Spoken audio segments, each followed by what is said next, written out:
Madam Chair, I'm recording. Okay, great. All right, it is 9 o'clock. We will go ahead and call the board meeting to order for the Houston Forensic Science Center.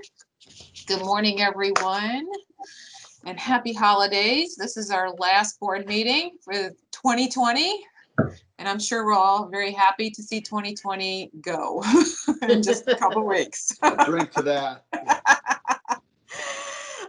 So just a couple of quick reminders before we jump into the agenda. As always, with our virtual board meetings and video conferencing, there may be a delay in the audio. So after asking questions or comments, we need to give just a couple seconds for folks to unmute and to start talking, so videos will begin appearing. After each presentation, or actually, after each slide, our speakers will be able to pause and ask for questions, and then they will also ask for questions at the end of the presentation. Don't forget, we also have the little raise your hand function if you have that, and so we'll, our secretary will be kind of watching and seeing who's got their hand raised and all of that business, so that way we can make sure everybody has a chance to ask questions.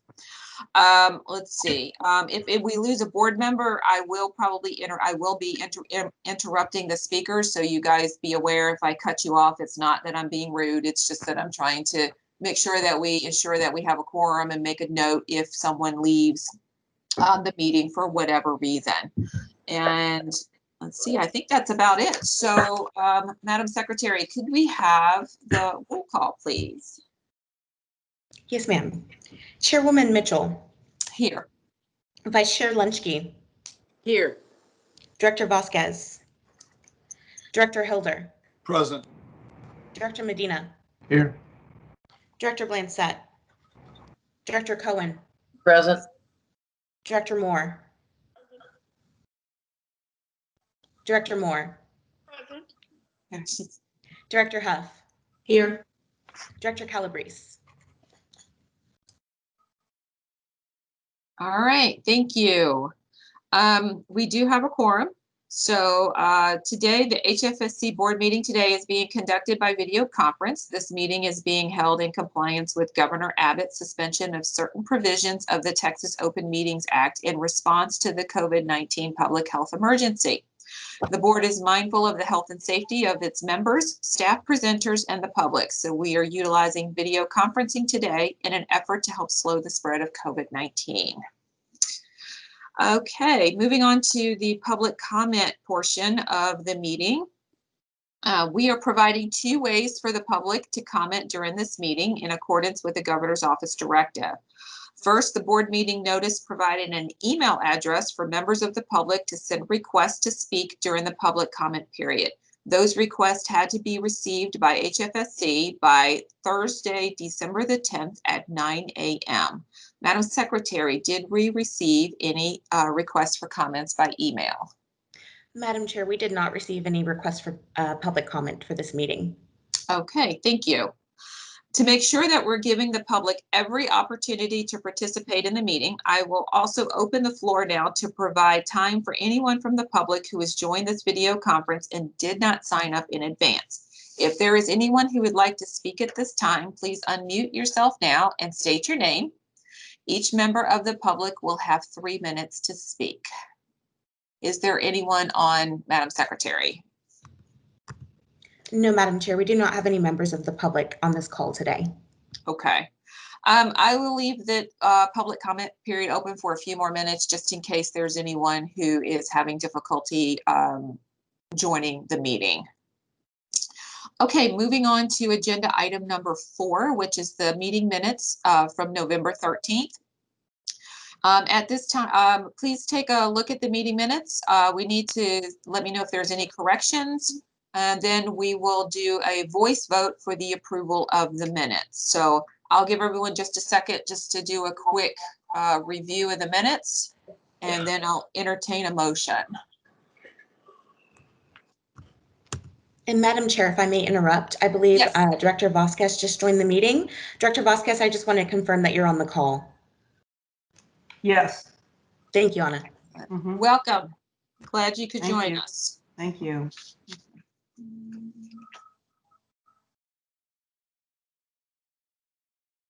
Okay, at this time, we will conduct a voice vote to approve the minutes. Board members, do I have a motion to approve the minutes?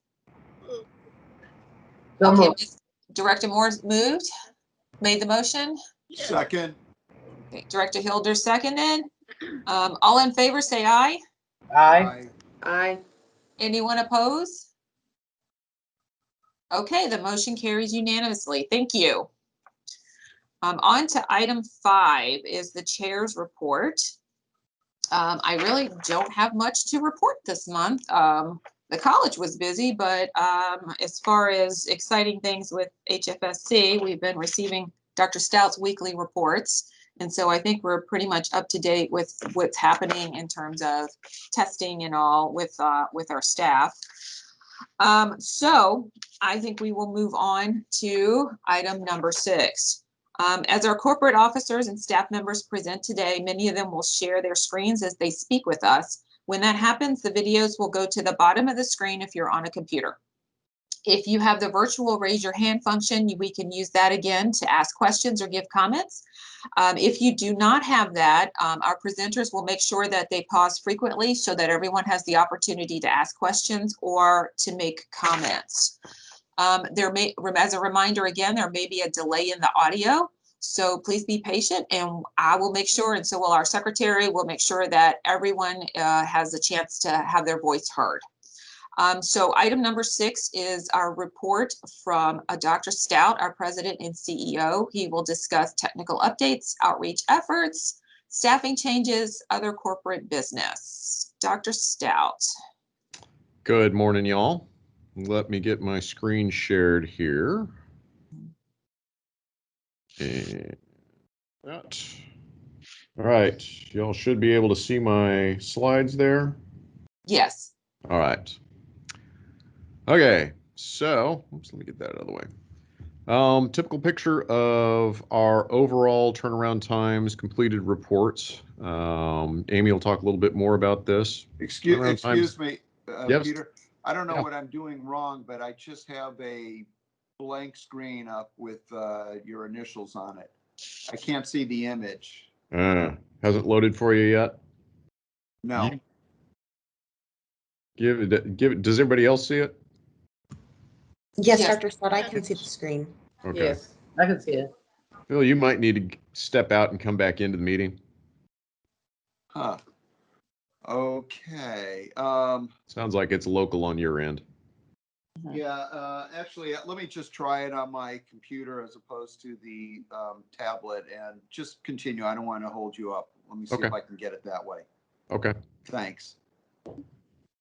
So typical turnaround time stuff. I mean, turnaround times are, I'll say, okay. I mean, we are losing some ground. We've got backlogs that are increasing, as we've been talking about, but we're doing okay given everything that's going on. Toxicology still is an outsized portion of what we are reporting this last month. Toxicology, firearms, controlled substances makes up 3/4 of what we've been reporting this last month. Staffing, again, we still continue to be doing pretty well on staffing and recruiting. We're sitting right at 204 employees right now, same makeup as we've been for months. We have successfully gotten accepted offers on crime scene investigator, 2 more trainees that will fill the next class at National Forensic Academy. Sorry, does somebody have a question? Forensic biology DNA analyst that'll be reporting in January.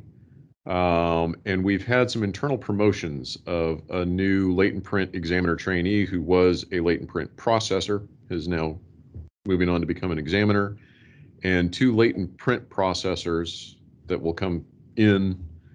Both are internal transfers, one from client services and one came over from crime scene. So we've got 3 active vacancies currently, one for crime scene investigator. I think we've had some pretty good interviews there. Quality specialist that we're still recruiting for, and 1 toxicology analyst. So really we've done, I'm pleasantly surprised at how well we've done with recruiting and staffing through all of the challenges of this last year. Any questions on staffing? Continue to get some more certifications. Crime scene analyst certification under IAI, Jordan Ashworth and Katie Busick were both successfully certified this last month. I know we've got a number that are in the pipeline and will be taking the test. So they're doing a good job there of cranking through getting people certified.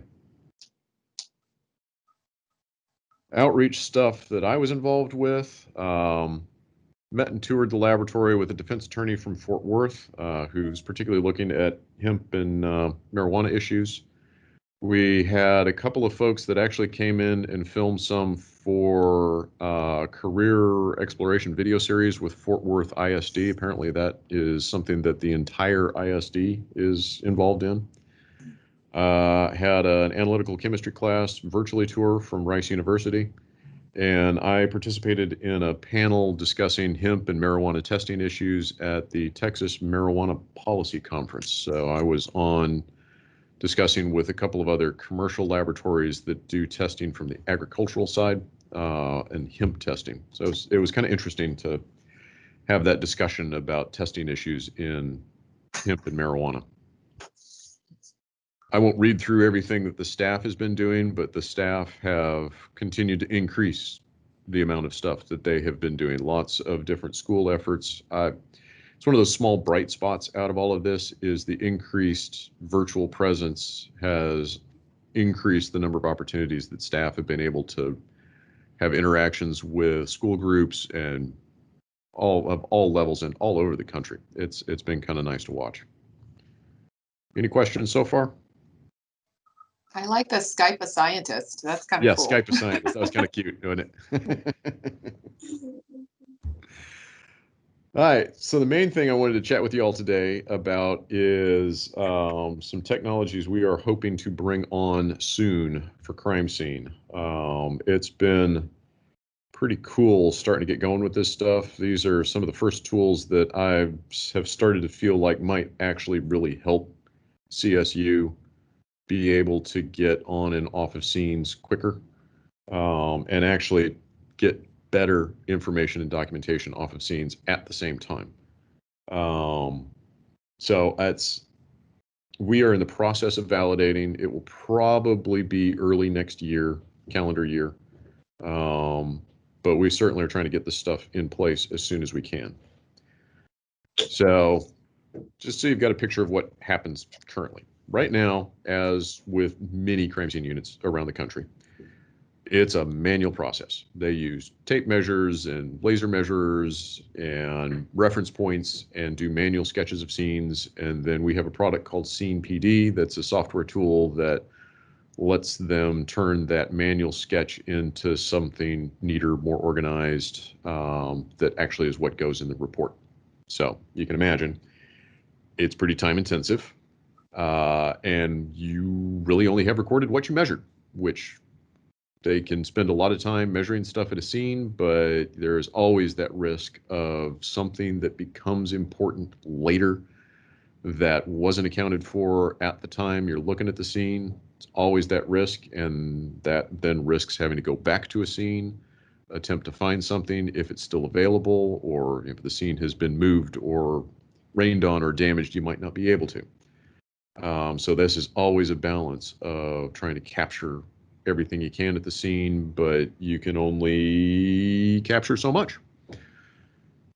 And you can imagine then for what could be a very large scene, something that extends over blocks, something that is much larger than just, you know, say a body on a front porch kind of thing. It can be very time consuming, hours and hours of time. It's a little difficult to make an estimate of the average amount of time this takes because it's very scene specific, but at the minimum, you're talking hours of a CSI's time to do those manual measures, make that sketch, turn that sketch into something more usable. It's a lot of time investment. So we really have a need to reduce the time that it takes to do this mapping. I mean, largely documentation of a scene is an exercise in mapping. And obviously, even in the ideal world, we still are way away from number of people that we really need in CSU to do what should be getting done. So we've got to watch out for the resources. Probably for at least a year yet, we need to be concerned about exposure potential on scenes. So faster we can get people off of scenes, the lower their potential risk. And the better we can improve the collection of that data at the scene, the less risk there is of having to go back and revisit scenes, less rework. So this is what the effort is.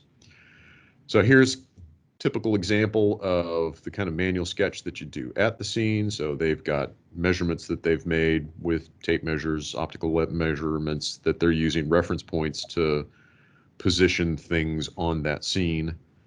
And then they come back to the office and transition that into the more formal, but still schematic map of the scene with item lists, measurements on there, the position of where evidence items were.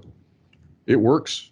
It does fine. This is kind of the workhorse way that it happens all around the country. But you can see if there was something that you didn't see at the scene, it didn't measure it, you've got to go back to the scene to try and determine where it was.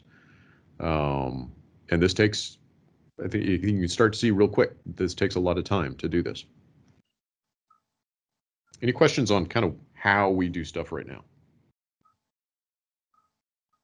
Okay. So what we're hoping to do is implement a technology referred to as photogrammetry.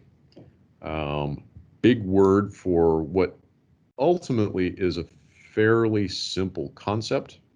So photogrammetry is the use of multiple photographs, particularly aerial photography, and using those multiple images, you look for common points within those images that then allow you to calculate where a particular point or feature may be. Think triangulation. You know, the old exercise of I measure something from two different points, I draw a line from those. Where those lines cross is where that point is. So from that, we calculate what's called a point cloud, which is just the collection of all of those points in three-dimensional space, and we can use that then to generate a map. So unmanned aerial vehicles, UAVs or drones, is one way of capturing these. That works great for outdoor scenes, places that are drone accessible. Drones are really quick. It's a great platform to get that, but really what the tool is it's less about the drone and it's more about the photogrammetry. The tool is just a platform to capture that data. There are also handheld devices that you can capture those images. So iPads and what are called spherical cameras. I've got an example of one of those.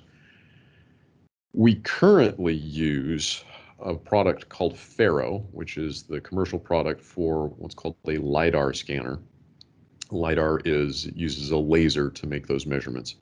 We currently have two of those scanners that we use largely at high profile scenes, and I'll talk a little bit about those. So the whole idea is this suite of tools that allow us to better automate basically the mapping of a scene and more completely map the scene. Questions so far? All right, so we've already purchased basically mid to upper level consumer drone. It's not real big, it's just over ½ a pound, which means it's one that has to be registered. It has a pretty good camera on it. It certainly is not the upper end of the kinds of drones that you might use for this.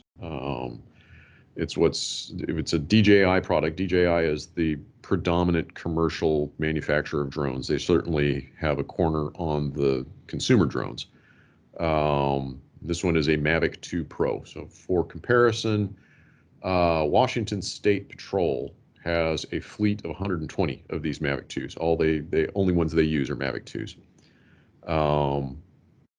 Just so you got kind of an idea of the scale of the investment, that drone was about $2,000 with some extra batteries and peripherals and things like that for it.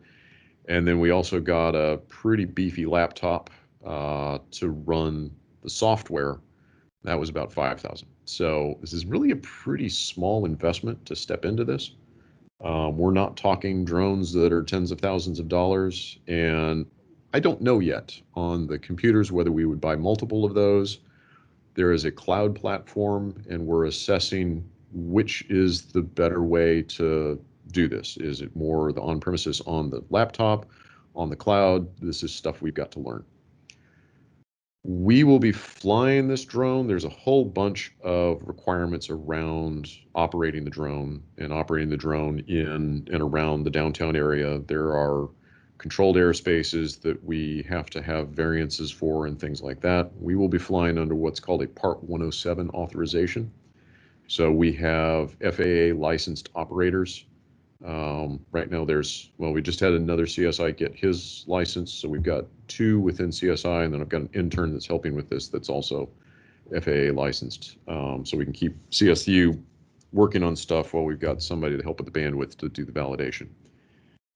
There are some state requirements and other legal requirements that Aquila is helping with, making sure we've got all the I's dotted and T's crossed about the things that we have to comply with in order to fly the drone appropriately. Any questions so far on just the drone platform? It is a pretty, it's a pretty amazing little piece of equipment. I'm just flabbergasted at how reliable the thing is. So to walk you through an example of what this looks like and what it would do.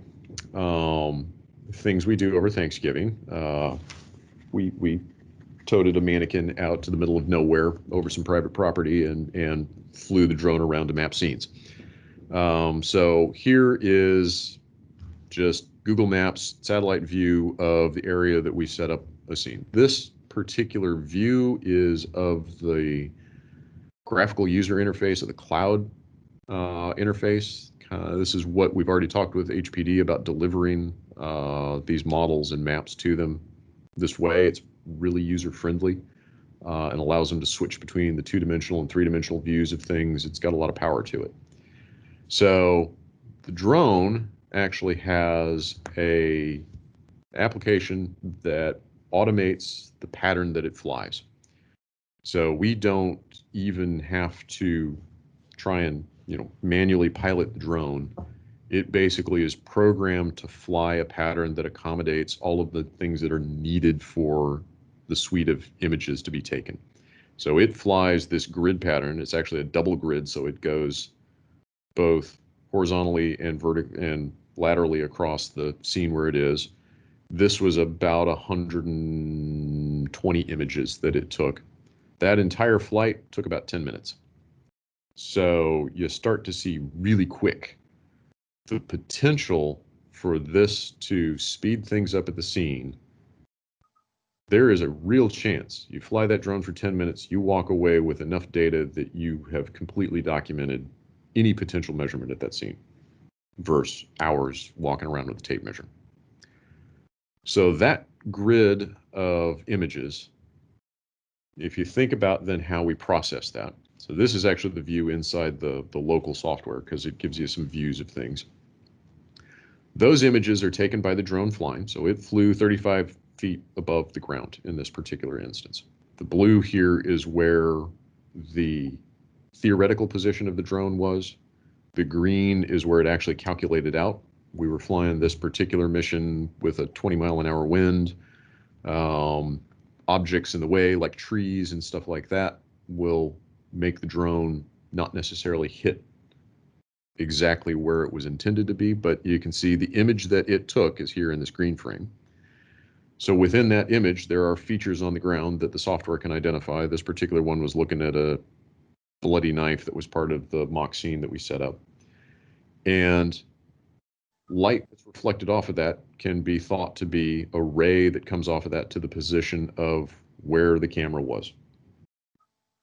So if I've got more than one image, because I flew a grid of 120 of those images, you start to figure real quick that I can see that feature in this image, and I can see that feature in this image. That gives me 2 lines that meet and allow me to calculate where the tip of that knife was.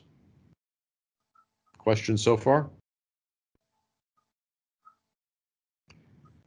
The nerds that wrote this are really good at math. because that's about where it makes maybe intuitive sense. It starts getting to be a really complex math problem when you start to think, how do I do this in all of those images?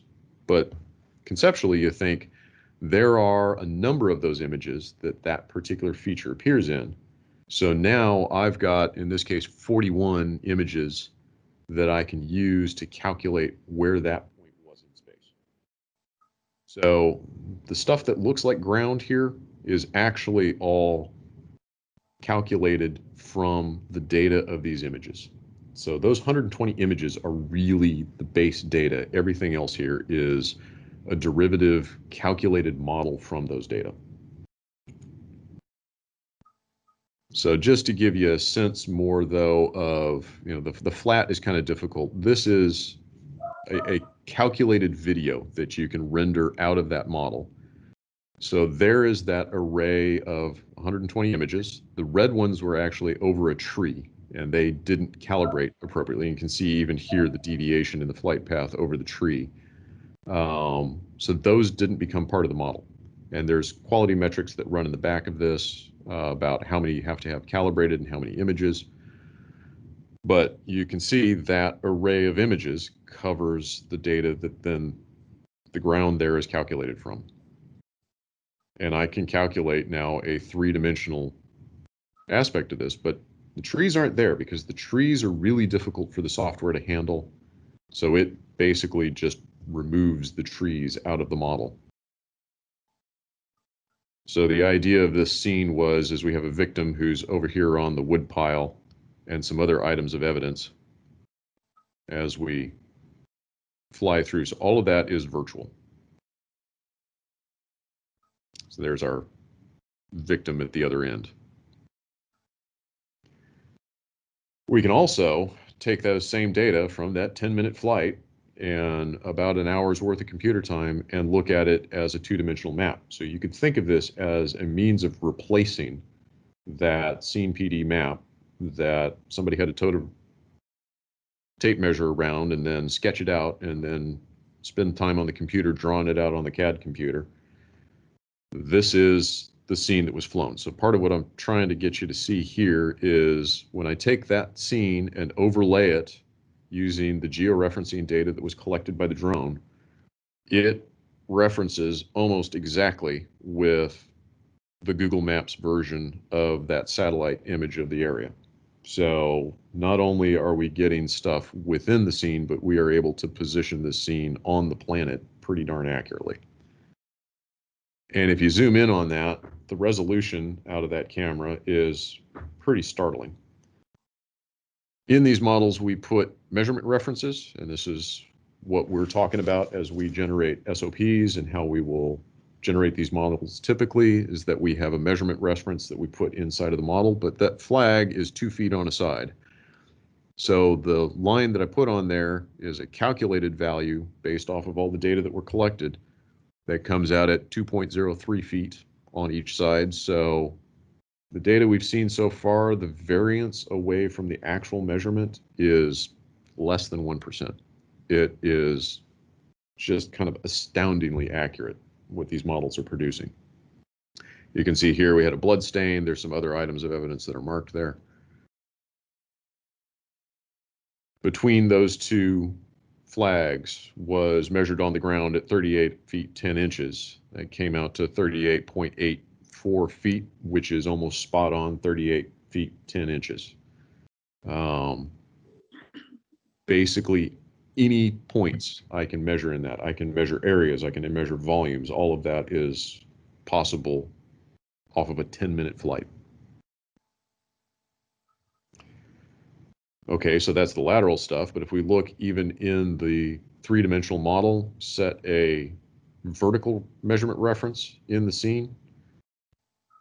Yeah, I made it. So I know it was 18 inches by 20 inches or 1.5 feet by 1.64 feet. So what, or it was 1.67 was actually what it was, but the calculated measurements exactly on what you would expect for that vertical reference in that model. There's other tools for this. So when we give this to an investigator, they basically can make whatever measurements they want in the scene, not modifying the original data. They don't modify the underlying model. They can go in and zoom in on the images from the drone that are in there. We're hoping we can figure out some more data automation in here and link to high resolution scene photos that they take of close-ups of evidence items, things like that. But fundamentally, all of that modeling, all of that data, all of that accuracy came from a 10-minute flight of the drone and about an hour processing on the computer.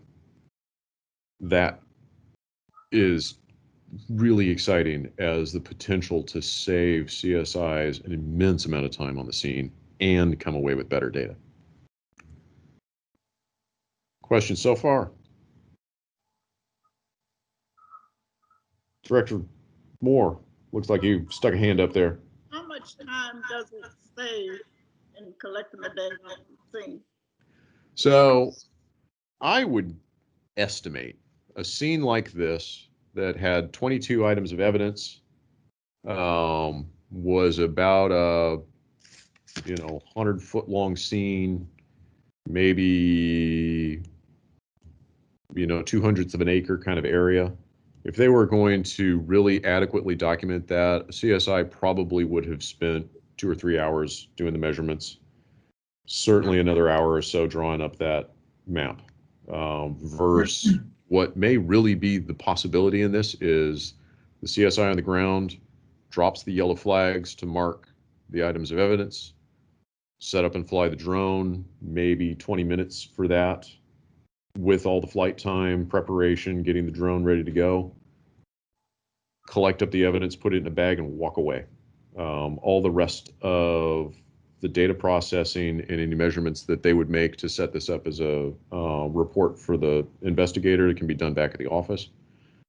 It has, I think, the real possibility of taking what would have been 4 or 5 hours on the scene there down to 1 or 2 hours. Right. Director Huff, looks like you had a hand up there. Yeah, so this is incredible technology. What proportion of cases that does CSI investigate in which this would be appropriate, where they could actually use a drone that needs to fly at a certain altitude?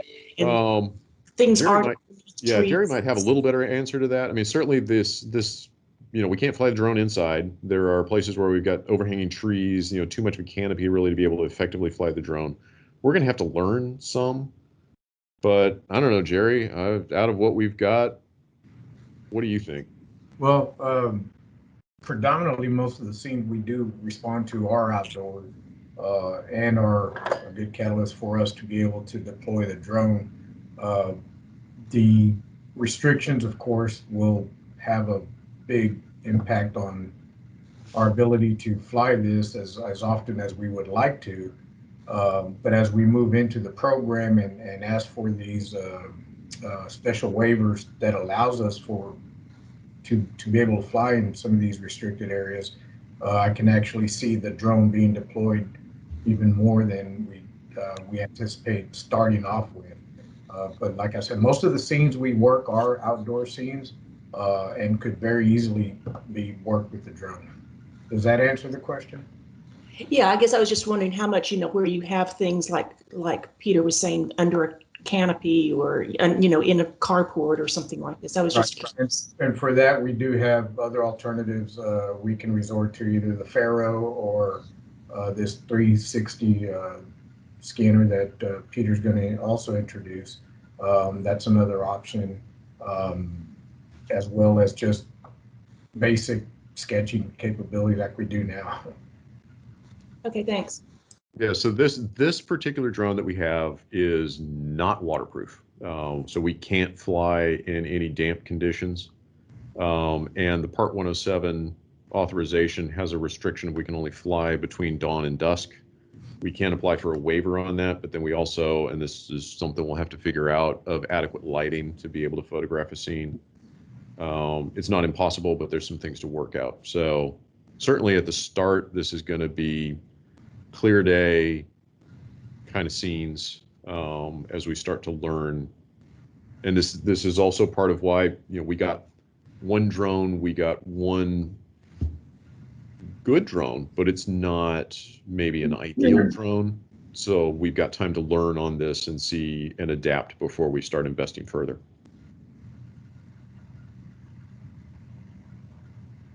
Any other questions so far?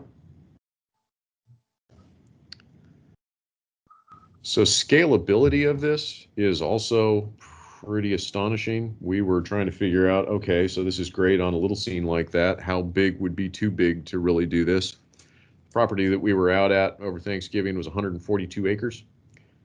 So we flew a mission that collected all 142 acres in 40 minutes. That's just astonishing. And from that data, you can do things like this. So that is a completely virtual three-dimensional model of that 142 acres. And I also put this in here so that you could see the entire perspective of where we built that scene. So it was, as we fly up the little road that goes to where that scene was, you can also see the overhanging trees. And we deliberately tried to set the scene up under some overhanging trees so that we try to challenge as we validate things that would be an interference of overhanging the scene. So the scene itself was set up right along here under these trees. But that took 40 minutes to collect the data to make that. The potential for this is just jaw-droppingly awesome. So here's the two-dimensional view of that. You could easily zoom in on this. This model where we were flying the scene at about 35 to 40 feet above the scene. This one to collect that 142 acres was flown at 350 feet. But at 350 feet, we still have almost inch resolution on the ground with the camera that we're working with. So what about those scenes where we can't necessarily fly a drone? So turns out photogrammetry as a technology is the use of any image and series of images with enough overlap and enough understanding of the position of the camera. So there actually is an application with this particular software package that we're using that runs on an iPad Pro. So the iPad Pro has an incorporated LiDAR scanner in it as well. So this is that same scene that I have an iPad and I walked along the scene with the iPad.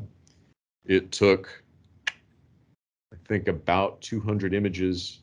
So it automates all of that to maintain sufficient overlap, positioning of the camera, and reconstructed that scene from those. You can tell it's a little bit different, but you have basically the same kind of visibility of items within that. The measurements were coming out. This is on that vertical measure over there, 1.5 feet by 1.57. The 2-foot flag came out at 2.03. The 38 feet 10 inches came out at 38.6. So that model's coming out spot on the same way. So this could be really amenable to something that I can't necessarily fly the drone at. The other possibility, and I just got one of these, so that looks like it's maybe really big. Here is that camera, and it was in fact $300. So these are what are called spherical cameras. You can see it's got a lens on each side. So basically it takes a spherical image standing there, and the software that's in this interacts with the photogrammetry software to understand that the distortion that you would naturally think from a fisheye kind of lens, it understands how that distortion works such that it still is able to position those points. So this gives really high overlap as you walk through a scene, taking images with it that can then be used to calculate the scene using that camera. So, a handheld $300 camera may be able to do this as well for a scene that's, say, indoors or under a canopy or in a carport. It's pretty remarkable. I haven't had enough time to play with this to have built a model yet from it. But the iPad works astoundingly well. So the current technology that we have in place that still has, it is a useful technology. I think it will continue to be useful for us. These are the LiDAR scanners that we currently have, and mostly we use these currently at officer-involved shootings, high-profile scenes. LiDAR it's an acronym for light distancing and ranging. It's basically the light analog to sonar and radar.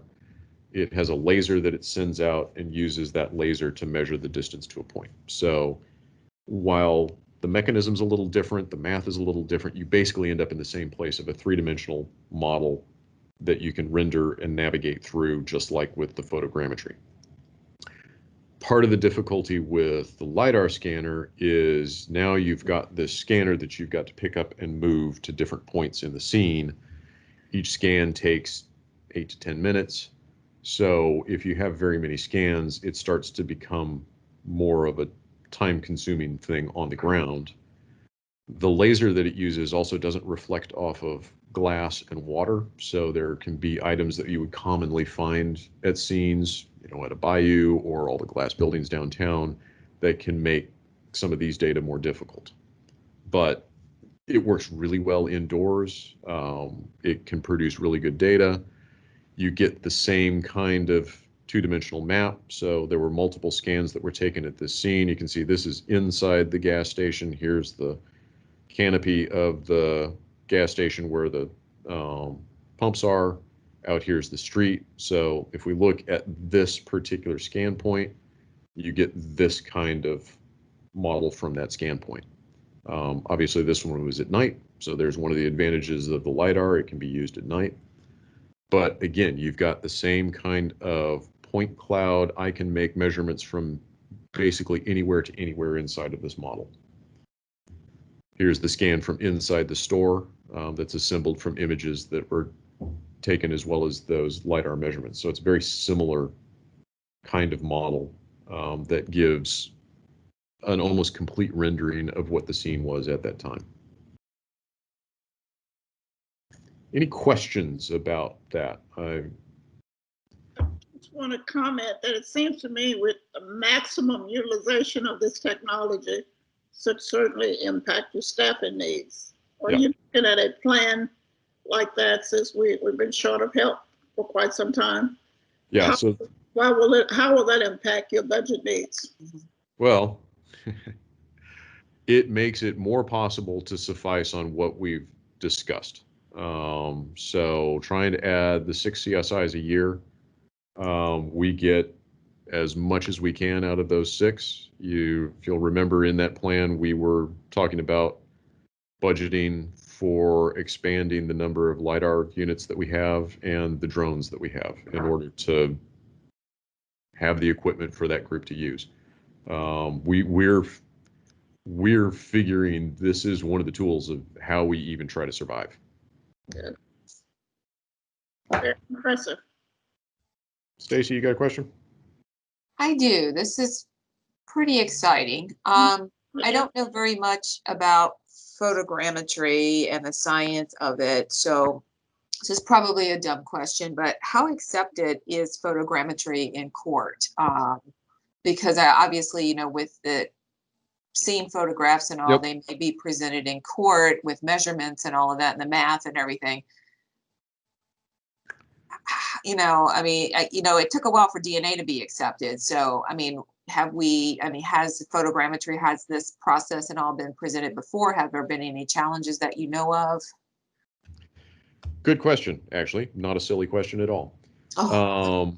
While here in Harris County, I am not aware of anybody using this. Around the country, it is much more used.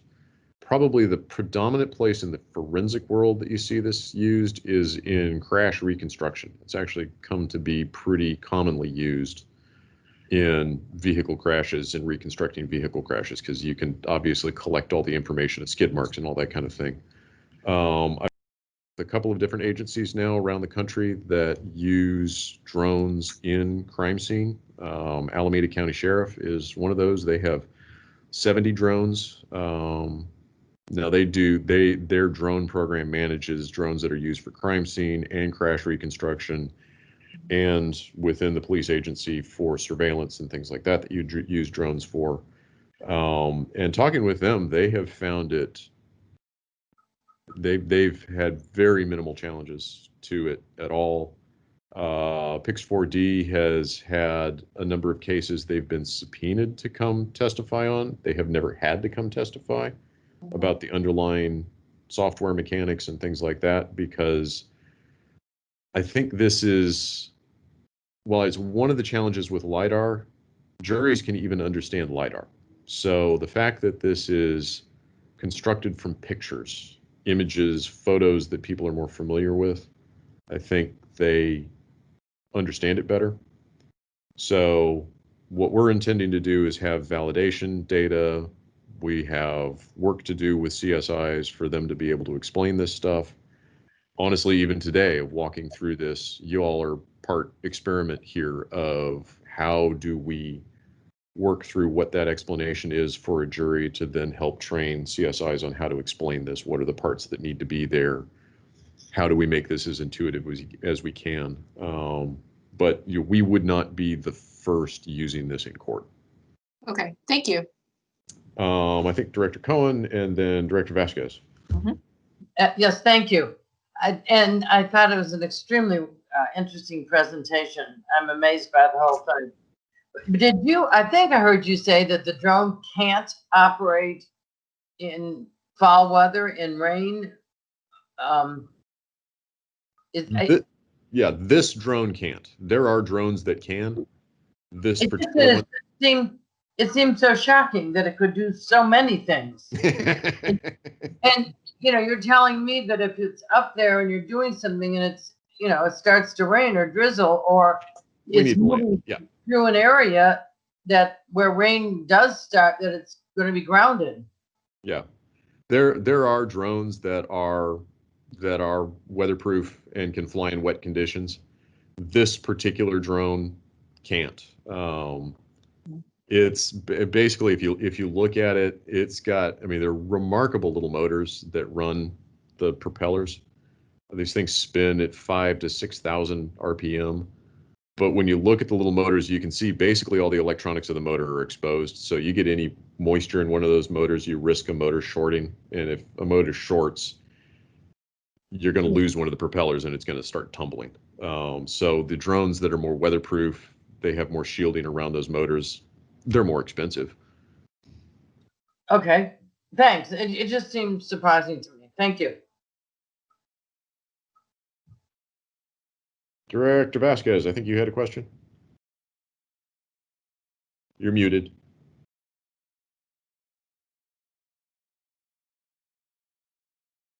Sorry, I hit the wrong one. I was trying to lower my hand when you called my my name. Yeah, so just to go back to Director Mitchell's question, actually the Innocence Project of Texas has used photogrammetry, and it was actually in the George Powell case in Bell County. And it actually helped to determine whether, the height was accurate. So it was clear and convincing. Now, mind you, we have to have top-notch software, from what I'm understanding, Peter, and people that actually follow procedures before it actually comes into, a courtroom where we don't want to have any question on whether we're using the right software, if we're getting the readings correctly. And ultimately, it did help to overturn his conviction. And so that was George Powell out of Bell County. But yeah, as long as, this is all fantastic and really new scientific evidence that we could use. We just have to make sure that it's done appropriately. But I have the utmost confidence in you, Peter, and I know that you will make sure that it is, everything is, done and T's crossed and whatnot. So that's the plan. Great work. Yeah. Great work. And the plan would also be that we've got references that are within that model so that you've got control inside of that model, both vertically and horizontally in any model that's run. So it's not just we validate once, say we can get it right once. Well, each model needs to internally prove that it's correct. Director Hilder. Yes, so since we do have a fair amount of overcast, sometimes raining day here, would it not be a decent investment instead of spending $2,000 for the next drone to spend $4,000 or whatever just to get one that can fly in marginal weather? Yep, I agree. Though the next drone, so basically when you start talking enterprise level drones that are certified to fly in wet conditions, let's say the drone that I'd be after, the drone itself is about 10,000. The camera that it could carry that has about 10 times the resolution of this camera that we're working with is about another 10,000. So if you look back at the plan, the 5-year plan, we have built into that purchasing 2 of those drones over the 5 years for just that reason of being able to fly in wet conditions, be able to carry better camera payload. But they are, those are enterprise level drones that do get a lot more expensive. So until that time comes, just curious, what about like Harris County? I mean, do they have this capability, their forensic center, and would it make sense to like share the expense until we can afford it on our own? Because you wouldn't be using it often. It would just be used periodically, I would suspect. Yeah, to the best of my knowledge, they aren't anywhere near this. Okay. And so the crime scene element at the county level really is over in the sheriff's office. And there really is not much drone usage at all in Harris County. I think HPD just got their COA authorization. So I expect we'll start to see more drone type stuff, but it's a ways off yet for anybody else. Okay. Thank you. Any other questions? Those are all good questions. It's pretty darn cool. I gotta say, it's just, and these drones are amazing. I mean, you put that thing up there, it flies its pattern, it navigates the wind, it comes back. So that 142 acres took 3 batteries to fly that flight. And in the automation of it, when it realizes that its battery is where low enough that it needs to return, it comes back to the home point, lands, you slap another battery in it, so it goes back right to where it left off and keeps taking pictures. It's just amazing what these things do. All right, if there are no other questions on that stuff, quick one about the vehicle exam building, where we're at on the renovation. So I got pictures, nice new pretty doors. Well, in a crashed car, but there's always something crashed around there. Pretty much everything is done now. So there's some images both inside and out. Yes, we have completely filled the place up and the parking lot too. But we've got marvelous lighting. The doors are all in. The air conditioning is in. It's operational. This is all the new Bay Area. We're pretty giddy with how it's turned out. Yes, there's still stuff we would have liked to have done, but this is an immense step up for working over there. So basically complete. We've got some checklist issues. We're working on some additional lighting out in the parking area. There's a few small things like a canopy and some things like that.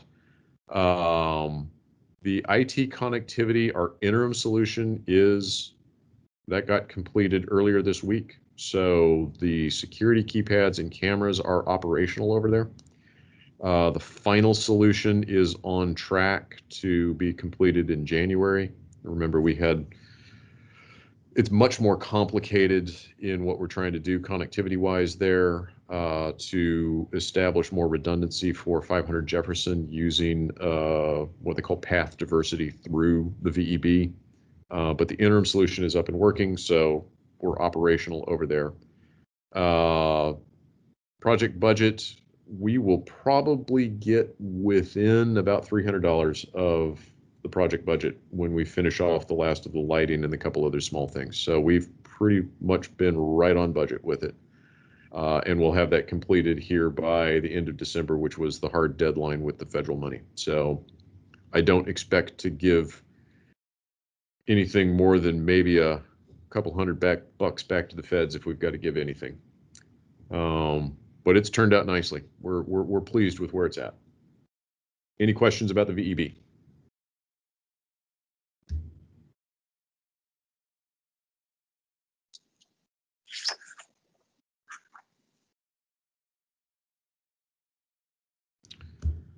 All righty. Any other questions I can answer for you?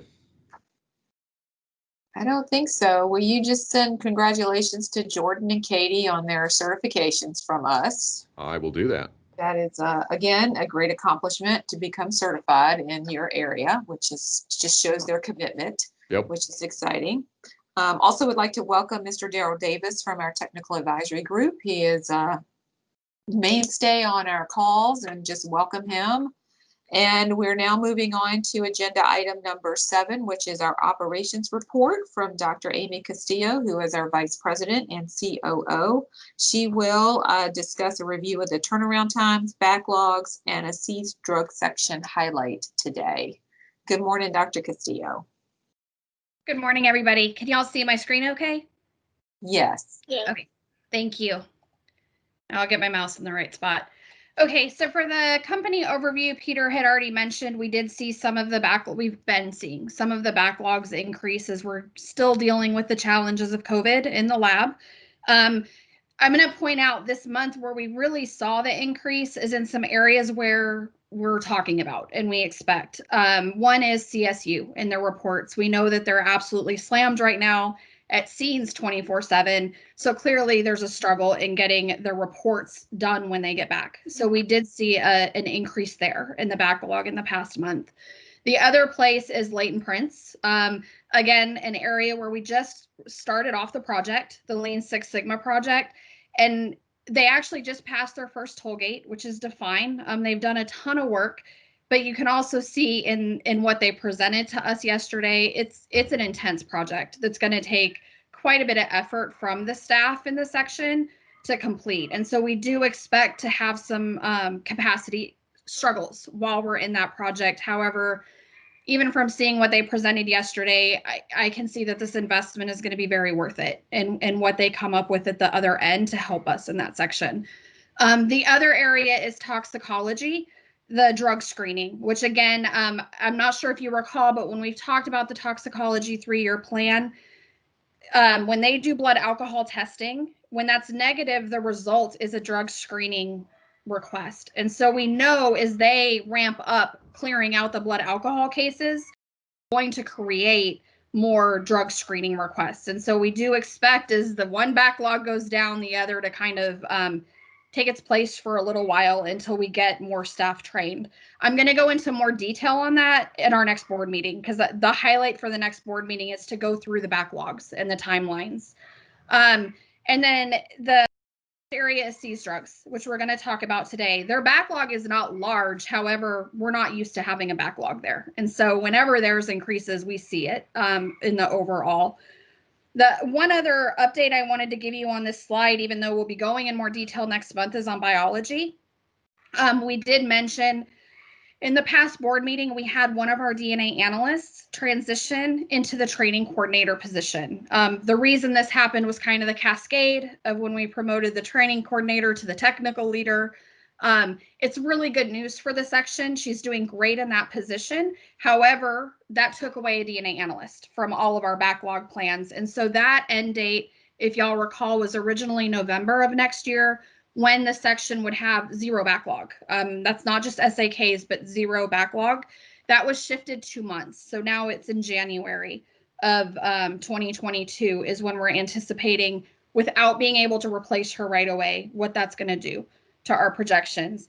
That being said, the good news is in the past, like late November, early December, they've actually been able to clear close to 130 kits from our kit backlog. We've really started seeing some of the reports ramp up and coming back from the outsourced labs, which has really helped. We've now gotten almost 200 reports back from the outsourced labs. So even with that shift that we saw in the overall backlog, they're still making good progress on getting rid of the kit backlog. Do y'all have any questions about any of that? Okay, so now we'll go into seized drugs. We've talked a little bit about this, but I'm going to kind of back up and just remind everybody that during the pandemic, seized drugs, like all of the other sections, has only 50% of their staff on site at any one time in order to protect our staff from being in a crowded environment. But also part of this is to make sure if somebody gets sick, they're not exposing the whole section. It's a balance of clearly safety, but also keeping us going in case something happens. So that being said, seized drugs is also one of our sections that we're working hard on fixing this, but to date, they cannot do casework from home. And so you can imagine that's a struggle to only have 50% of your staff working on casework at any given time. What we've seen and what you can see on this graph is everything to the left side are months where we saw a decrease in the number of requests that we had received compared to last year. And if you look, starting with the pandemic in April, we saw a significant decrease in the number of requests that we were getting in, thankfully, because that meant the section could, for the most part, keep up. You can see, like, we're at 50% capacity. You know, you're looking in the 30 to 40% decrease in the number of requests that they were needing to complete to keep up. That being said, what we started seeing in September is a slight increase in what we were receiving. It's still lower than last year. In October, we actually saw an increase, which definitely was hard for the section. And then in November, we saw it still decreased from last year, but we're not at that really low pandemic level we were at. So I kind of wanted to set the stage for that as we go through the numbers, so y'all can kind of understand how what we're getting in the door is impacting how the section's able to keep up while we're at this, I would say, in our COVID workflow state. This is a familiar graph. So this is what we've been showing to try to update y'all on how we're doing in the pandemic. And it's very clear what you can see is in September is really when we started seeing the turnaround time go up in that section.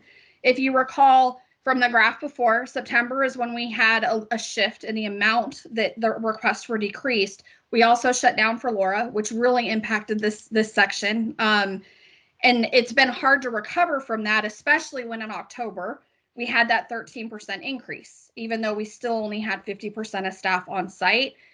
And we brought marijuana testing online, the semi-quant. So you can see where all of that kind of happened in September, and you've seen the turnaround time go up since then. And you've seen, if you look at the yellow bar compared to the green, where the section was stopped being able to keep up with what was coming in the door in our current state. Because of this right now, we do have 156 backlog cases in that section. That's manageable and small, but for that section, it's very unusual. Normally, you know, we have 2 or 3 requests over 30 days in that section at the tops. I will say, and you'll see in the data, the section's doing a really good job managing through this. It's tough for this section. They're used to having 2 or 3 cases past 30 days. So you can imagine this is tough on staff. I do want to point out, of those 156 cases, 65 of them are the marijuana requests. Longer right now. So that's why we'll continue in the weekly data. And when I update you here to separate that out, so you can see what's the backlog of our normal cases, and then what's the backlog of the semi-quant marijuana cases, since we just know those are going to take longer. Do y'all have any questions so far? Okay. So one thing I want to point out is how the section is prioritizing during this time. The way that they're prioritizing is what comes first is what we call in jail requests.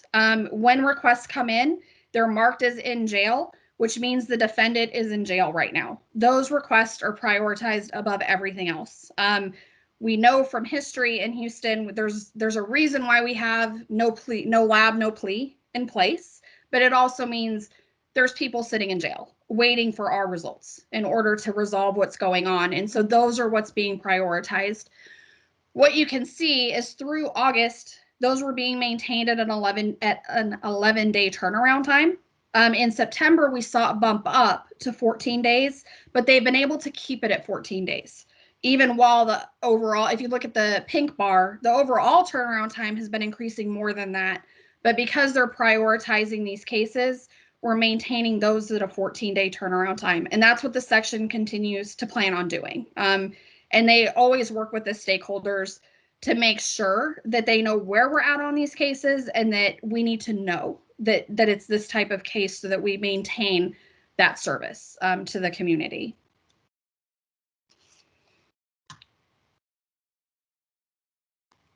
So the other piece of this is the semi-quant marijuana. I'm going to say, like, this is definitely impacting the section. However, you can see from the previous slides, I would say the main impact to the section right now is COVID. The workflows we have in place because of COVID and trying to figure out how to work through that. Marijuana right now is a challenge for sure, but it's not the only challenge that they're dealing with.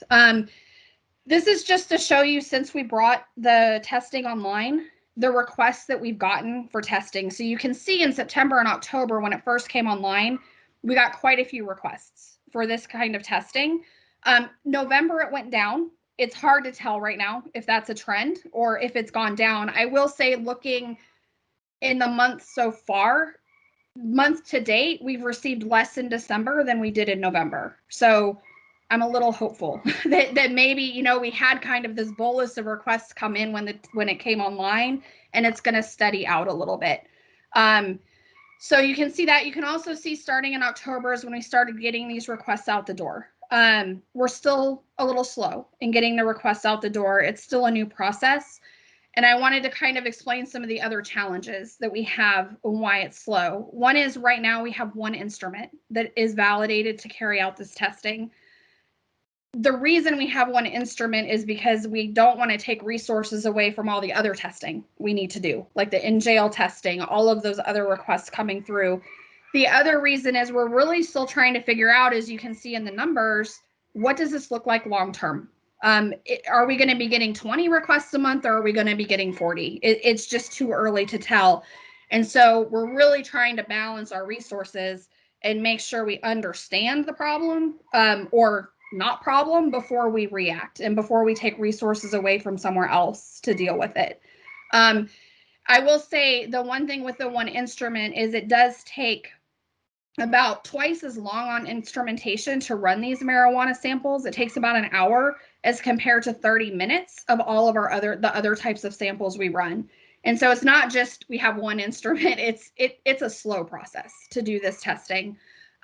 We've mentioned before, we currently have 2 analysts who are doing this work, and we have 1 person who can review the work. So it's 3 involved, 2 in the lab. Working through a training program to figure out, as we get this online and we understand it better, to train more people. But again, that's a balance, because right now that one instrument is running almost full time. So we're just trying to look, I feel like we're on a scale, and we're just trying to balance everything and make sure our resources are in the right spot. So this is going to continue to be a challenge for a little while, but I do think we're keeping a really close eye on it to try to react as soon as we understand exactly how we need to react. The other big piece of this, as Peter has talked about quite a bit, is what's going to happen legislatively with this is very uncertain right now. And so that's another reason why, when we say we don't want to overreact right away, is we also don't want to go buy a new instrument and then find out, oh, we don't need to do this anymore, or we're going to have to figure out a different way to do it. There's, too many other needs in the organization to take that risk. So like I said, I'm hopeful that the requests are going to start going down, and once we get out of this hole, it'll be easier to manage for the section, but we'll certainly again, continue to keep y'all posted on how this is going. Any questions on marijuana? Okay.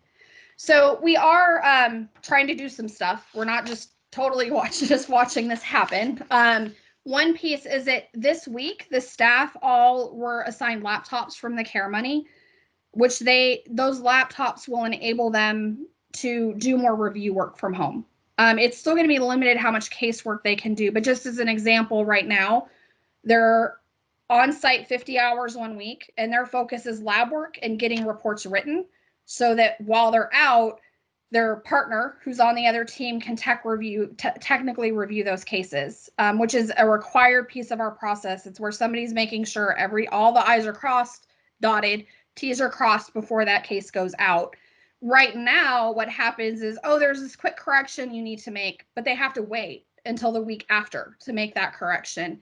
So with the laptops, the first thing they're going to focus on is being able to do that work immediately. So as soon as that case is technically reviewed, they know what they need to change, they can do it, and then the report can go out before they get back into the office. So that's already going to help some. They're also, with the CARES money, working on getting the instruments networked. This was a challenge because those instruments have to be networked separately from our normal network, because the company has requirements for the instruments to run correctly about updates and when those can happen and those kinds of things that need to be controlled separately. So that's being worked on and should be done by the end of the year. That's going to help make them be able to actually have a more paperless workflow. That's going to take time. So I don't think we're not going to see something immediate from that in January, but it's at least going to get us to where we can keep working on doing more remotely. The other piece is we did send out the staff survey, right, to get some input from the staff on where they're at with COVID, as far as safety coming back. And we're looking at, based on that information, what's happening with COVID, which I feel like changes daily and right now not going the right direction. In January, looking at all of this, right? Looking how the laptops help, looking at where we're at with the network and how that's going to help, seeing where COVID's at, seeing if bringing staff back is going to help, and then making the decision, do we start bringing staff back in this section? So I would say, in January is going to be a busy month trying to make those decisions, and then we'll take action soon after that if we decide to start bringing them back on site to help get these numbers back where they were prior. So there's going to be a lot going on early in the year with this section. And I would say, with talking about bringing staff back, right now the order that we have that in tentatively would be this section is one of our priorities of needing to bring staff back. Our client services and case management, because they, one of their main jobs is bringing evidence back and forth. So clearly it's very challenging for them to only have 50% staff online. And then the third would be firearms. It's a small section. And so what we're seeing there is, while they can do some work remotely, it's getting to be very challenging to continue it. So that's kind of the order we're looking at, which also makes me feel better with where we're at with COVID, because we don't have to make a decision of either everybody comes back or nobody. Look at it section by section. And that is all I have. Does anybody have any questions for me?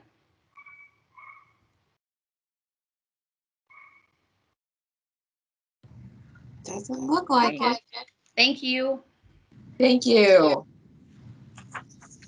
Okay, now we're down to our reports and presentations by staff. We're on item number 8, which is a report from Mr. Jerry Pena, who is the Director of Crime Scene and Digital Multimedia.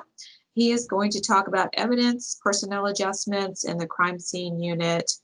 And Mr. Pena. Good morning. How are you? Good morning. Good. Happy New Year, Merry Christmas, all that good stuff. Let me share my screen here. I'm gonna get it right this time. All right, can y'all see that? Yes. All right, crime scene update. We'll be reporting on what I've been talking about throughout the year, giving you a few updates on personnel and equipment and what to expect the upcoming year. And you can see here, we graduated 3 CSIs from the National Forensic Academy in August. Our second group of 2 graduated in November. The first group is in the final stage of their field training program and are expected to be released here by the end of the year. And the second group, which is 2, and you can see the graduates on top, you see Josie, and then on the bottom it's Sarah. They graduated the National Forensic Academy last month. They're doing really well. They're beginning their field training program, and that's expected to go through till about March, early March, mid-March is when they'll be. They're expected to be released independently. One of the things we're doing is, well, before I move on to that, we do have another experienced crime scene investigator starting in January. With a second experience. We're filling 2 positions. We promoted 1 to supervisor, so that created a vacancy. Then one of our CSIs moved over to the latent print processing, so that created a second vacancy. And we're in the process of filling those 2 positions. We've already got acceptance on one of them, and she'll start January. The other one's in the final stage of the interview process, and offers are going out. With her expectation start date to be late January, early February. We have 2 new trainees that have been hired. They'll be starting on next week, I believe, with the expectation of heading off to Tennessee for their 10-week course at the National Forensic Academy as well. The 2, let me see, where are we? 2 new additional CSO supervisor, internal promotion, officially started on November 30th. So that's personnel update. Are there, before I move on to the next slide, are there any questions? Yes, Director Hilder has a question for you. Yes, sir. Yes, Jerry, let me ask you something. I mean, in today's paper on the front page, there's a story about HPD adding personnel to the homicide division. Yes. Does that impact on what you do at all? Absolutely. Yeah, the more investigators that they have, that just creates more work for our crime scene investigators. That's more detectives that we need to interact with. There's more need coming from them. They're spreading them out, handling more cases. So ultimately, that workload is transferred over to the crime scene unit, and the expectation of meeting their demands as well. Yeah, that's what I thought. And so is there coordination with HPD as to the timing on what they're going to be doing, how they're going to be doing it, and then directly how it's going to impact us, and whether, or you, I should say, and whether you're going to need additional resources here? Right. No question about the fact that we do need additional resources. The 5-year plan that I proposed really addresses our immediate needs, not any kind of growth needs. We all know that we need to be about 150 crime scene investigators, but the report that came out on HPD adding 20 new homicide, that was news to me. I wasn't aware of that. I know that they have been challenged in the homicide division with the lack of detectives to respond to some of these scenes, and they're being overworked. So there hadn't been any coordination as far as the crime scene unit and the homicide division as how we're going to move forward. Now that report came out this morning, I have information now that I will be reaching out to Commander Noel at the Houston Police Department and have those discussions with her and see how, and what we need to do to meet their needs. Okay, thank you. Appreciate it. Okay. Good question. Thank you. Any other questions?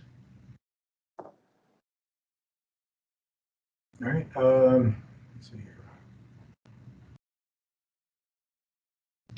5 train graduated, okay, here.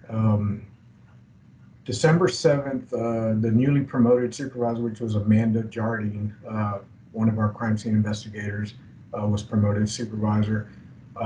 With the whole renovation taking place at the vehicle examination building, it changed our workflow because before HPD had access to the entire facility and would come in and drop off vehicles all day, all hours of the day and night on weekends.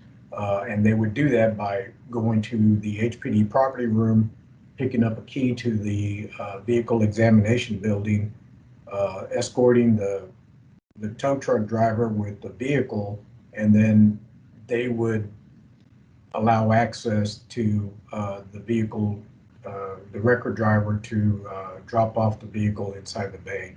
Now HFSC has full control over the examination building and the immediate lot in front of it. That access has been restricted to just HFSC personnel. HPD can still access the lot, but they're not able to access inside the vehicle examination bay. So that's causing us to change the workflow and how vehicles are getting in there. We're working with HPD. We have a temporary solution for that right now, but one of Amanda's jobs is to, when she reports to the vehicle examination building, is to determine a workflow that's going to work best for both HFSC and HPD and meet that need of how those vehicles are going to get in there and logged in and still keep the integrity of that vehicle. What we're doing is we're doing a pilot program, and we have the 3 CSIs that graduated in National Forensic Academy. They're in the last part of their field training operations or program. And what we want to do is get them exposed to the vehicle examination building, where they'll be able to learn vehicle searches, deal with how search warrants are executed, work with the detectives on those, ensuring that those search warrants do not expire before we're able to get to them, do compartmental evidentiary searches, and so have you. So processing of evidence. By having the CSIs assigned to the VEB with the new supervisor, it gives us a really good opportunity to evaluate Amanda, take her through the training program for the supervisor spot, as well as evaluate her on how she's managing 3 CSIs and work from there.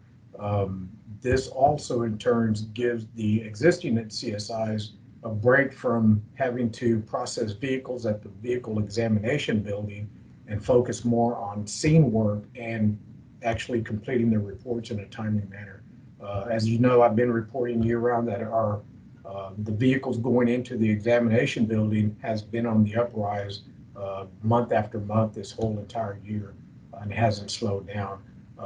And it's our existing CSIs that work field calls actually are responsible for going and processing these vehicles at the vehicle examination building.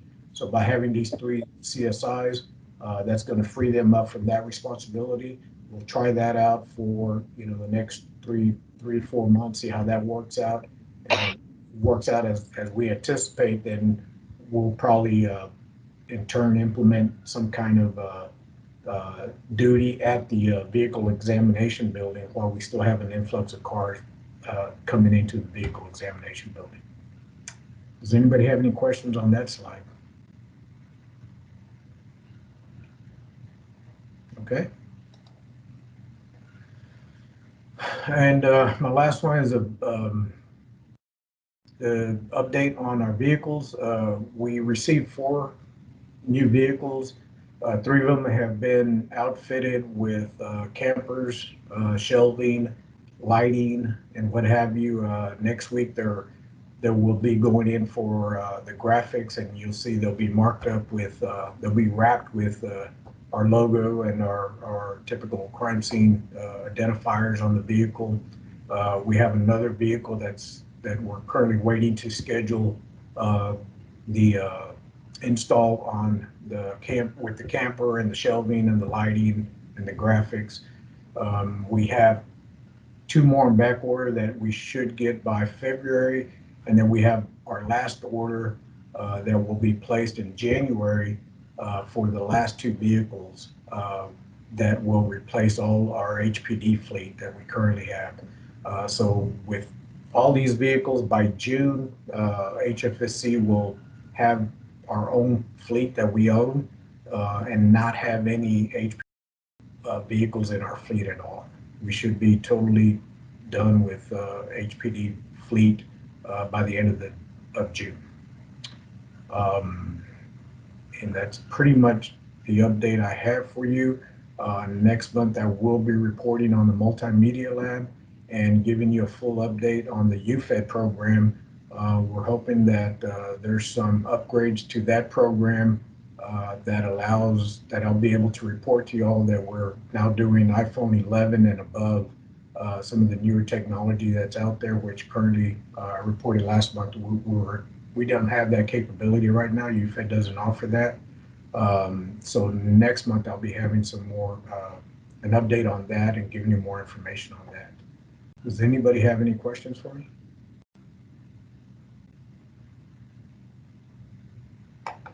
All right, thank you, Mr. Pena. Thank you. Madam Secretary, has anyone from the public joined the meeting who wishes to address the board? No, Madam Chair, we have not had any additional participants join the meeting to speak. Okay, then I'm going to go ahead and close the public comment period. I meant to do that a few minutes ago and I forgot, so we'll go ahead and close that. And then we will move on to agenda item 9, which is a report from Ms. Erica Zimat, our quality director, who will discuss quality assurance, including a review of the blind quality control program, testimony monitoring, a disclosure to the Texas Forensic Science Commission, a recent safety and security assessment, and a quality investigation in scene unit proficiency test. So she has quite a bit to talk about today. Good morning. Good morning. How are you? Good, good. Welcome.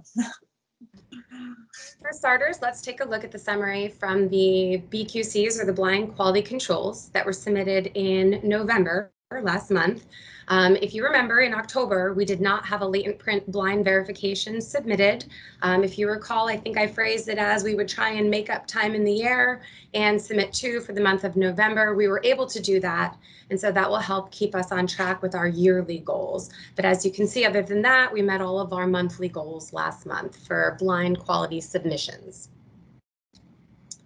In other blind quality news, we had a biology analyst incorrectly identify a real case as potentially being a blind. And so when she reached out and asked, hey, can you please tell me, is this case a blind? I think it is. We were delighted to tell her that it in fact was not a blind. But of course, we then followed up wanting to know, what was it about that case that made her think that it was a blind? And I'm quoting, she said, it was so well organized that it made us wonder, along with how neat everything was written. And so I am very proud to reveal to you that, in fact, not only was it not a blind, but it was actually a CSU case that was submitted to biology. And so that compliment was to one of our CSIs here. And so I'm very proud to say that, you know, we are doing great work in CSU. The work is so well organized and the handwriting is so well written, or so neat and organized, that it in fact made our biology section think that it was a blind. In other news, there was a manuscript submitted to the Forensic Science International Journal. It's entitled Latent Print Quality in Blind Proficiency Testing, Using Quality Metrics to Examine Laboratory Performance. Now, I know that was a mouthful, I understand, but essentially as a whole, this is sort of a deep dive into the latent print blind quality program. And this is an output of our collaboration with CSAFE. Our quality associate here, CSAFE, which is the Center for Statistics and Applications in Forensic Evidence. Our quality associate, who works in collaboration with CSAFE, has generated this manuscript in collaboration with them for submission. And so we are hopeful that it is approved for publication, and I will keep the board updated. And in addition to that, we had 3 abstracts submitted to the American Academy of Forensic Sciences, that's AAFS. They have an annual conference. It was originally slated to take place in February in Houston in 2021, and for obvious reasons, that has now been converted to a virtual conference. But the Quality Division submitted 3 abstracts. I recently found out that all 3 were approved, so all 3 will be part of the conference. One of them centers around a collaboration with CSAFE and our quality associate about a different manuscript that was accepted for publication to Forensic Science International that focuses more around latent print case processing information, not necessarily a tie-in to the blind, but there were the blinds. But there was also a blind quality control abstract submitted and accepted, and also a transcript review abstract submitted and accepted. So we will have representation of 3 presentations at the upcoming conference. Are there any questions about blind quality that I can answer for the board today? No, but congratulations on the abstracts. That's really an accomplishment, and it just really highlights, I mean, being able to present at this scientific meeting where there's, you know, thousands of attendees is really wonderful, because it really highlights the wonderful work that you're doing. Yeah. Thank you so much. Next, we will be making a disclosure to the Texas Forensic Science Commission, and this disclosure revolves around a latent print case. So I just want to be clear from the onset about this disclosure. There, at no point in time was there a concern about the reliability of the latent print examinations, the comparisons, the identifications. Rather, this disclosure centers around documentation. So when a case is worked here at HFSC, prior to that final report going out to our stakeholders, that entire case is subjected to a review process. And the purpose of that review process is to identify any defects in that case record prior to that report being issued. Ms. Emick, I'm sorry, I have to interrupt. I have to notify and say on the record that Vice Chair Lynchke has left the board meeting, but we still have a quorum. So I apologize for interrupting you, and I will let you continue on. Thank you. So sorry, I was describing the importance of a review process. So prior to a case actually being finalized and having that report issued, it undergoes a review process. And the entire purpose of that review process is to ensure that that case is defect-free, that any of the defects found in that case are resolved prior to that final report being issued. And I would very much like to tell you that every case that HFSC issues, every report that goes out the door is absolutely perfect and defect-free. But unfortunately, that is just not realistic. We are human, our analysts are human, our reviewers are human, and we are aware of the fact that the review process can, on occasion, allow defects to go unnoticed. In fact, we have an entire LSS project dedicated to not only trying to determine the effectiveness of our review process, but also make improvements to that review process. In addition to that, this disclosure also centers around postmortem review, and I just want to explain a little bit about what that is. Postmortem review is not an accreditation requirement. It's a voluntary quality initiative that the latent print section is doing. It is when they go to cases that have already been issued and they review them to ensure that that final product is defect-free. And they are doing postmortem reviews on a quarterly basis, and they are making sure that they review a case from each one of their analysts every quarter. During one of these postmortem reviews, a case was identified that had a higher number of defects than we typically see during a postmortem review. That and a completely separate postmortem review was also done prior, where a case was identified as having more defects than we typically see. So the section took a step back and looked at these two cases together to see, was there a bigger concern here? And what they observed was that the reviewer in both cases was the same person, and that the reviews were done in roughly the same time frame, right around the end of that reviewer's tenure with HFSC. And so a concern was raised as to whether or not the reviews that were performed during the end of that reviewer's employment with HFSC were in fact effective. And so in response, the quality division oversaw an audit, and we ended up auditing 95 cases where this reviewer performed the review. We took all of the data from that review, and we ended up making a comparison of the data from that audit and comparing it to the LSS project, the data from the LSS project.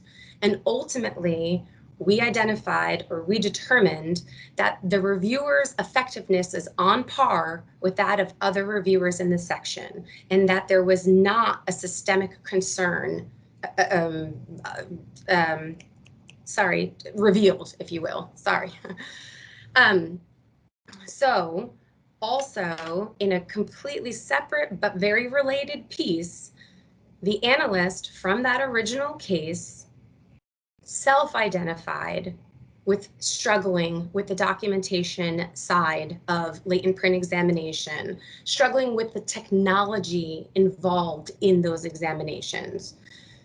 So just so the board can understand, this is a veteran analyst, and the majority of her career centered around a paper-based workflow.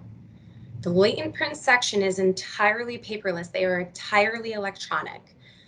They do all of their documentation in numerous softwares. They use numerous monitors, and in order to perform their workflow, an analyst is tasked with navigating not only amongst those softwares, but in and out of modules and windows within those softwares. And this analyst self-identified as struggling with that technological portion of their workflow. And so after numerous conversations and numerous considerations, the decision was made to remove the analyst from casework and provide her with the capacity, the tools, and the space needed to master the technological side of the latent print examination workflow. She has demonstrated improvement.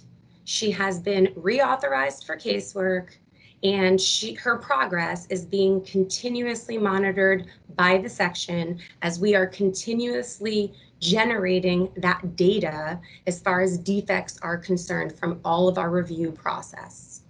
And so in total, this disclosure is being provided to the TFSC to allow them an opportunity to review our audit process, the corrective actions we took, and just overall our response to the situation as a whole. And we are hoping that this disclosure will make its way onto their January meeting agenda. Are there any questions that I can answer about this disclosure? Okay.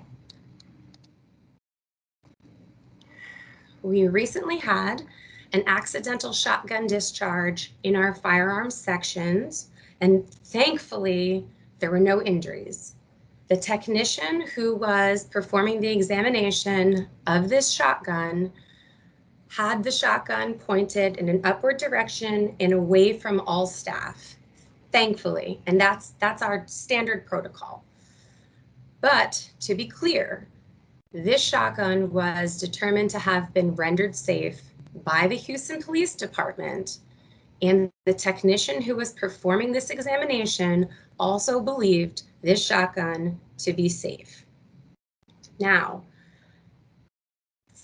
just so you have an understanding, the firearms section has only recently been in a position to offer this type of examination on these types of firearms because we needed our shooting range to be fully operational in order to do that. And that only happened within the last couple of months. Similarly, these technicians, their training centering around these types of firearms only happened within the last couple of months. So this is a relatively new examination process. That's number one.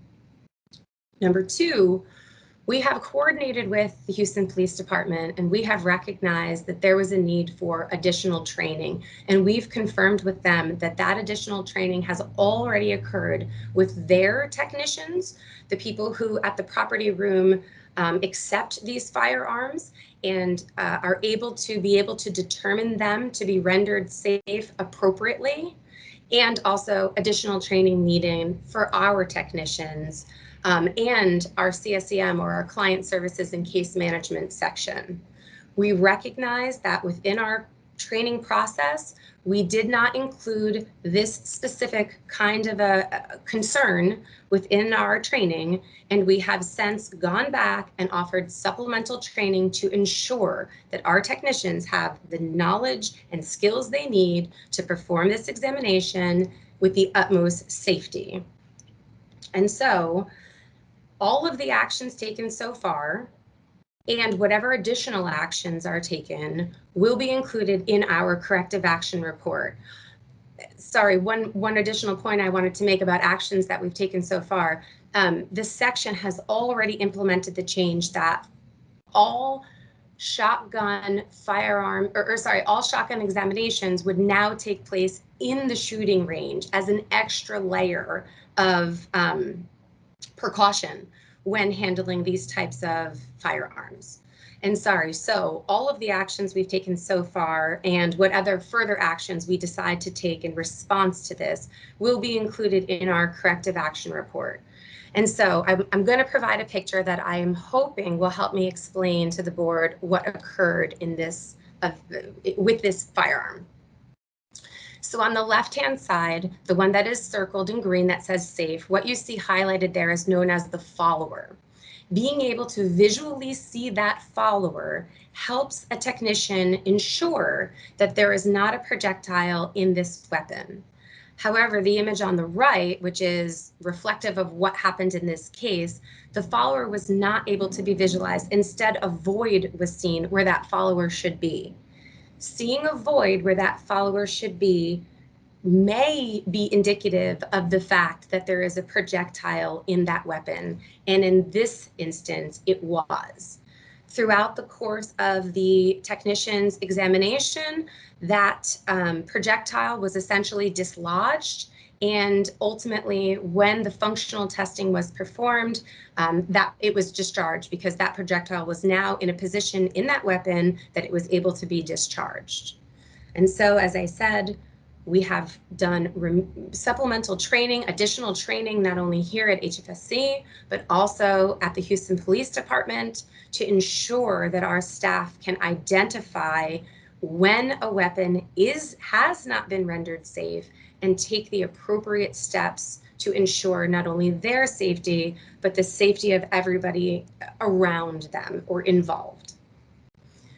Are there any questions that I can answer about this discharged shotgun? I will do my best. I believe we have Donna Udaley on the line, who is the firearms manager. I'm going to let her speak before Frank, if that's okay with you, because she may answer your question before you ask it. So, but I'm still going to let you speak right after her. So that's fine. Okay. I just wanted to follow up / correct something that Erica had said. Erica said that all shotgun examinations are taking place in the shooting range, and that's not 100% accurate. What we implemented was that all firearms, once we receive them, we take them all into the firing range, and then we make sure that they're safe and insert a chamber flag into the chamber so that there's a visual representation that we have checked them. And then the firearms are then brought back into the gun workup room where they can sit at their computer and record their documentation. So the shotgun is not worked up specifically in the shooting room. They're just worked up in the gun workup room with the other firearms. Okay, great. Thank you. Director Medina, you had a question. Yes. Was there any property damage or I guess the follow-up question, where did the project projectile go? What did it hit?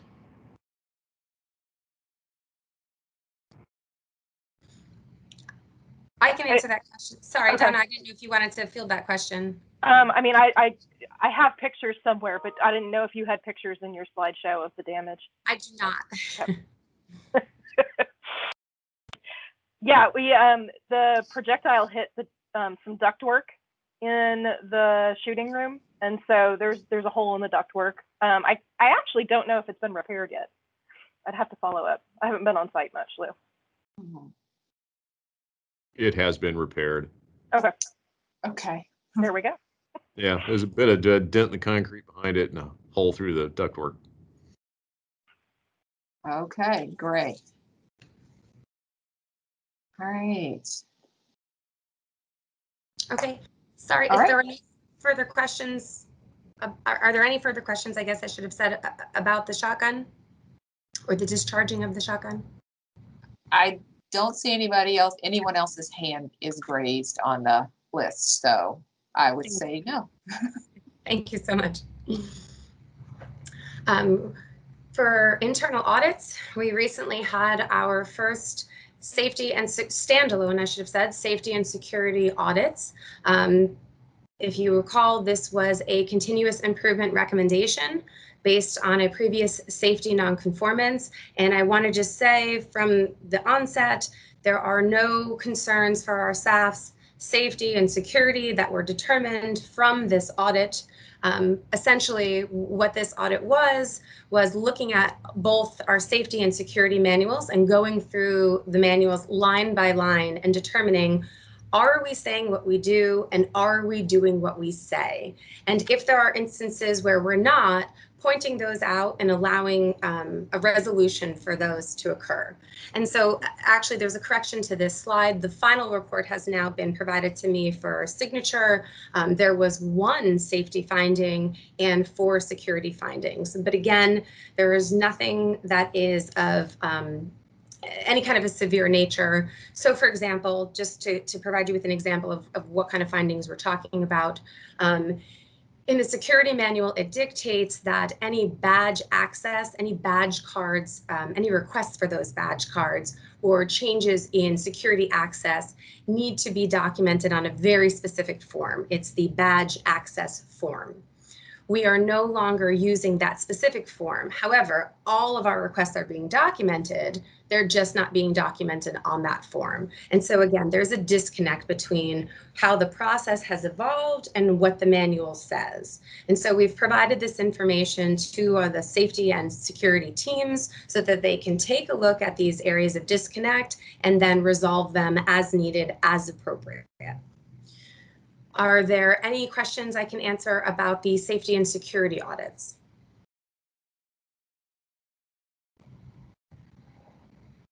Okay. And lastly, here's a summary of all of the proficiency testing that we have done so far in 2020.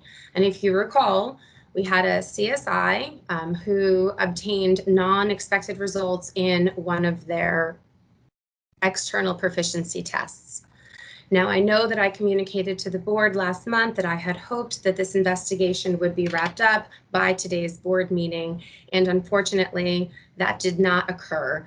I think that my timeline was based on pre-2020 events, and sure enough, it just didn't pan out the way that I expected, and that's my fault, and I apologize. But just so you can understand, there have been some progress and some updates, and I want to share those with the board. If you recall, this proficiency test centered around a presumptive test for the presence of blood. It's what's known as a body fluid identification test. And our crime scene investigator incorrectly reported 3 samples as negative when in fact they should have been positive. Now we went back and looked at the notes that the crime scene investigator took when performing those tests, and we saw that there was chemical foaming that was observed.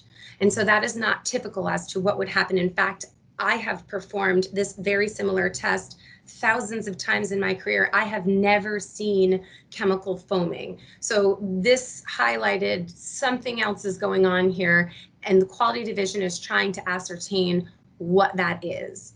And so we have been in touch with the chemical vendor to try and help troubleshoot what could be causing this foaming, and also have reached out now to the proficiency test provider to try and get some more information about the details of how that proficiency test was created, in hopes that that information will aid in our investigation.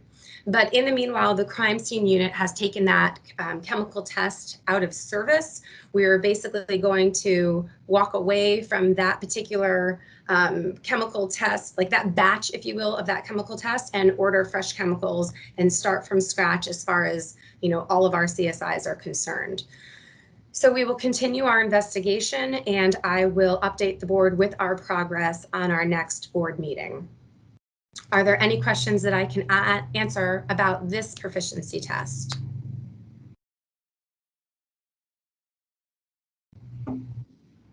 Okay, and sorry, actually, lastly, here is our testimony data. As I've communicated, Harris County jury trials resumed on October 1st. We just really haven't had much testimony this year, understandably. Overall, we've had 23 analysts testify. 2 of those analysts have still not been monitored, meaning when they went and testified, they didn't have an in-person monitor. However, we have obtained those transcripts. We have provided them to the section, and they have been reviewed. We are now in the stage of waiting for final signature. And of course, that final signature phase needs to occur prior to the end of the calendar year. Otherwise, we will track this as a non-conformance, but I feel confident that that will occur within our time frame. And our transcript review project, the 3 transcripts that we reviewed for this 3rd round of reviews are already in the committee review process. And so at this point, we are just waiting for essentially the finalization of those reviews, and we will get ready to make our next request, which will be in 2021. And lastly, we have the detailed data. Are there any other questions that I can answer today? Okay, thank you. Right. Thank you. Okay, we are at the end of the agenda. And so I want to just say on behalf of the board, I would like to wish everyone at HFSC a wonderful holiday season. We know that 2020 has been an absolutely crazy year, but you guys have risen to the challenge, really thinking outside of the box, keeping things going and moving forward, and continuing to meet the needs of our stakeholders in the community. And we would like to thank you for doing that. I would also like to wish my fellow board members happy holidays, and hopefully we'll see everyone in 2021. And on that note, I will call for a motion to adjourn. So moved. All right, Director Hilder made the motion. Second. All right, Director Medina seconded. All in favor? Aye. Anyone opposed and want to keep talking? Okay, the motion carries. We are adjourned. Thank you, everyone, and have a fantastic you. holiday. Thank you. See you next Bye. year. Happy holidays. Bye-bye. Bye-bye.